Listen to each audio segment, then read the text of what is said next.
화면이 자꾸 꺼집니다.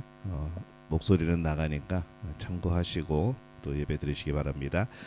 사무엘상 21장 10절에서 15절까지 우리 한 목소리로 함께 봉독하겠습니다. 그날에 다윗이 사울을 두려워하여 일어나 도망하여 가드왕 아기스에게로 가니 아기스의 신하들이 아기스에게 말하되 이는 그 땅의 왕 다윗이 아니니까 무리가 춤추며 이 사람의 일을 노래하여 이르되 사울이 죽인 자는 천천히요 다윗은 만만이로다 하지 아니하였나이까 한지라. 다윗이 이 말을 그의 마음에 두고 가드왕 아기스를 심히 두려워하여 그들 앞에서 그의 행동을 변하여 미친 채 하고 대문짝에 그적거리며 채물 수염에 흘림에 아기스가 그의 신하에게 이르되 너희도 보거니와 이 사람이 미치광이로다. 어찌하여 그를 내게로 데려왔느냐. 내게 미치광이가 부족하여서 너희가 이 자를 데려다가 내 앞에서 미친 짓을 하게 하느냐. 이 자가 어찌 내 집에 들어오겠느냐 하니라. 아멘. 할렐루야. 하나님의 은혜가 오늘 새벽에 하루의 첫 시간을 주 앞에 드리는 우리 믿음의 가족들에게 함께 하시기를 예수님의 이름으로 축원합니다. 오늘 말씀에 우리가 이 용서하시는 하나님을 우리가 만날 수가 있습니다. 오늘 말씀에 처음에 10절에 이렇게 시작을 합니다. 그날에 다윗이 사울을 두려워하여 일어나 도망하여 가드왕 아기스에게로 가니라 이렇게 기록을 합니다. 이스라엘의 왕인 사울의 미움을 받아 이제 다윗이 쫓기게 되어집니다. 다윗이 도망할 곳이 어디에 있겠습니까? 두려움에 사로잡힌 다윗은 차라리 블레셋으로 도망하는 것이 낫겠다라는 생각을 합니다. 그래서 이 다윗은 블레셋의 한 성읍인 가드로 도망을 갑니다. 그러나 이 다윗은 잘못 선택한 것임을 나중에 깨닫게 되어지죠. 거기에서도 역시 이 사울이 죽인 자는 천천히요 다윗이 죽인 자는 만만이다라는 말이 이스라엘뿐만 아니라 이 블레셋에도 이미 퍼져 있었습니다. 이 다윗은 걸어서 이 호랑이 굴에 들어간 그런 꼴이 된 겁니다. 그래서 이 다윗은 미친 채 하면서 간신히 그 위기를 모면합니다. 괜히 블레셋에 갔다가 위험을 당하고 불명예만 뒤집어 쓴 채 돌아 나와야 하는 것이죠. 근데 이 과정에서 하나님이 함께 하셨음을 우리는 발견을 합니다. 어떤 면에서 하나님이 함께 하셨는가? 이 가드 왕이 다윗을 보내준 것이죠. 다윗이 미친 자이기에 위험이 없을 수 있지만은 그래도 여전히 다윗은 그들이 보기에 위험한 사람입니다. 다윗이 미쳤기에 부정탄다고 내어 쫓은 겁니다. 그는 수없이 많은 블레셋 사람들을 죽인 사람이고 그렇다면은 그 원수를 갚기 위해서라도 이 다윗을 죽이는 것이 맞는 일일 겁니다. 근데 이 가드 왕은 왠지 다윗을 그냥 살려줍니다. 이 하나님의 인도하심이 가드 왕의 마음 가운데 함께 하셨기에 가능한 일이죠. 이 지금은 다윗이 참으로 연약한 때입니다. 이 연약한 때에 자비와 또 은혜로 다윗을 인도하시는 오늘 하나님을 또 발견하게 되어집니다. 15절에 보면은 내게 미치광이가 부족하여서 너희가 이 자를 데려다가 내 앞에서 미친 짓을 하게 하느냐. 이 자가 어찌 내 집에 들어오겠느냐 하니라 이렇게 아기스 왕이 말을 합니다. 이 아기스 왕은 미친 다윗을 골리앗과 그동안의 죄에 대한 책임으로 다윗의 머리를 잘라서 성에 걸 수도 있습니다. 그러나 그냥 그는 내치기만 하는 것을 선택합니다. 왜냐하면 이 블레셋 사람은 이 그리스 사람들입니다. 그래서 미친 사람을 죽이지 않는 명예를 선택한 것이죠. 그러나 더욱더 중요한 것은 하나님께서 그에게 그런 마음을 주신 걸 겁니다. 결국 다윗은 가드에서 살아남을 수가 있었습니다. 우리가 잘 아는 시편 34편의 타이틀이 다윗이 아비멜렉 앞에서 미친 채 하다가 쫓겨나서 지은 시라고 되어 있습니다. 그래서 34편 4절에 보면은 내가 여호와께 간구하매 내게 응답하시고 내 모든 두려움에서 나를 건지셨도다 이렇게 기록을 합니다. 이 오늘 말씀의 상황에서 다윗은 계속 기도한 것으로 보이죠. 그는 자신의 잘못으로 가드에 들어와서 죽을 위기에 처합니다. 하나님 앞에 서는 것이 참 부끄럽지만 그는 국률이 풍성하신 하나님 앞에 엎드려 기도합니다. 또 기도할 때 그의 모든 두려움에서 하나님이 그를 건지시죠.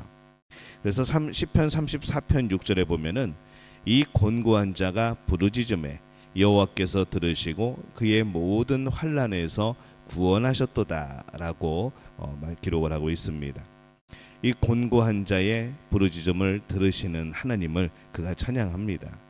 또 시편 34편 8절에 보면은 너희는 여호와의 선하심을 맛보아 알지어다. 그에게 피하는 자는 복이 있도다. 이렇게 고백을 합니다. 이 다윗은 자신이 연약하였고 곤고한 자입니다. 그러나 하나님께 피하였습니다. 그래서 하나님이 얼마나 좋으신 분인지 맛보아 알게 되는 놀라운 또 은혜를 경험하게 된 것이죠. 진리의 편에 서서 가는 사람들은 그 안에 어떤 강박관념을 가지기가 쉽습니다. 언제나 진리 편에 서야 되고 언제나 강해야 된다는 생각입니다. 그것이 하나님이 주시는 길이고 하나님이 주시는 능력이면 괜찮은데 우리가 이 진리의 편에 서서 살아간다는 어떤 그런 삶 속에서 내 자신을 의지하면서 강박이 될 수 있는 것이죠. 한 번이라도 넘어지면은 절망인 것처럼 생각하는 그런 관념들, 이 하나님의 사람이 될 수 없다는, 하나님의 사람이 잘못할 수 없다는 그런 오해들, 우리는 그런 생각들을 가지고 있습니다. 하지만 생각해보면 우리는 여전히 연약한 인간입니다. 완전한 사람이 아닌 것이죠. 온전을 향해 가지만 완전하지는 않은 겁니다.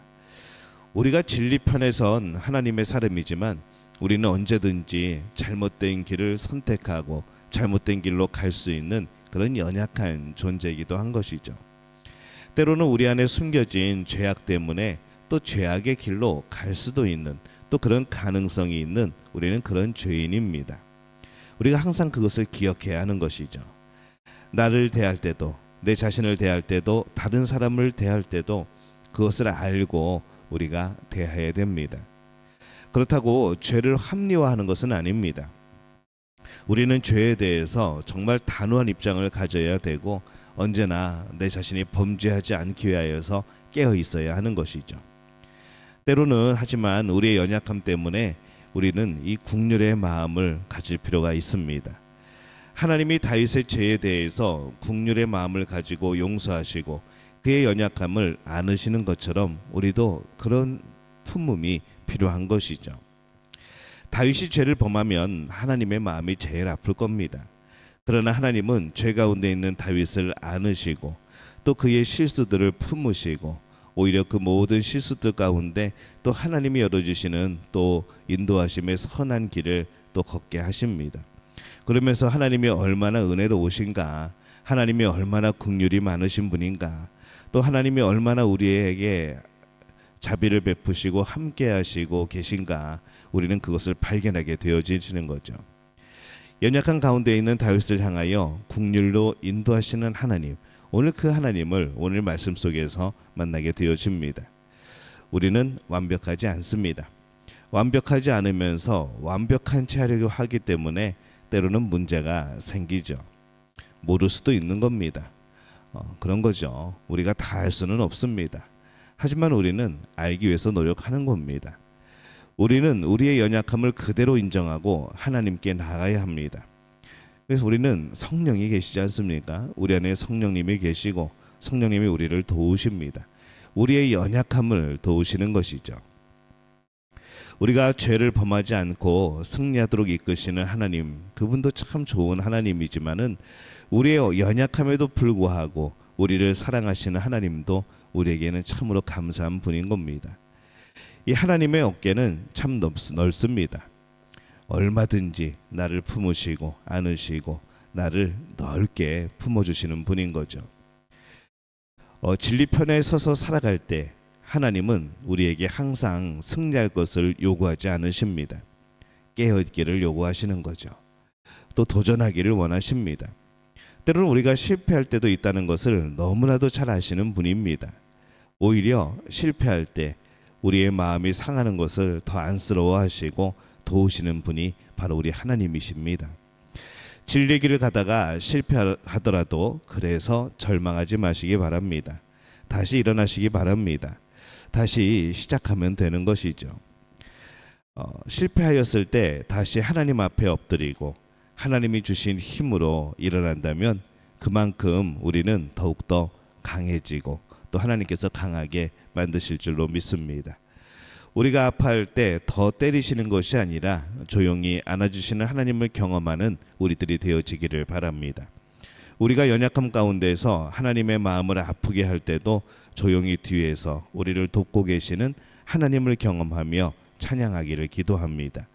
우리가 죄 가운데 있던 것을 회개하며 용서를 구하는 자리에 설 때에 하나님은 또 우리의 죄를 용서하시는 분임을 발견합니다.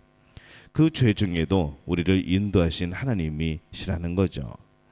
오늘 우리가 이 말씀 속에서 이 하나님, 우리가 섬기는 우리를 사랑하는 그 하나님, 그리고 그를 향한 믿음, 또 헤아릴 수 없는 기쁨의 은혜, 우리가 우리를 사랑하시는 하나님을 기억하고 의지하며 이 땅을 살아가는 복된 우리 믿음의 가족들이 되어지시기를 예수님의 이름으로 축원합니다.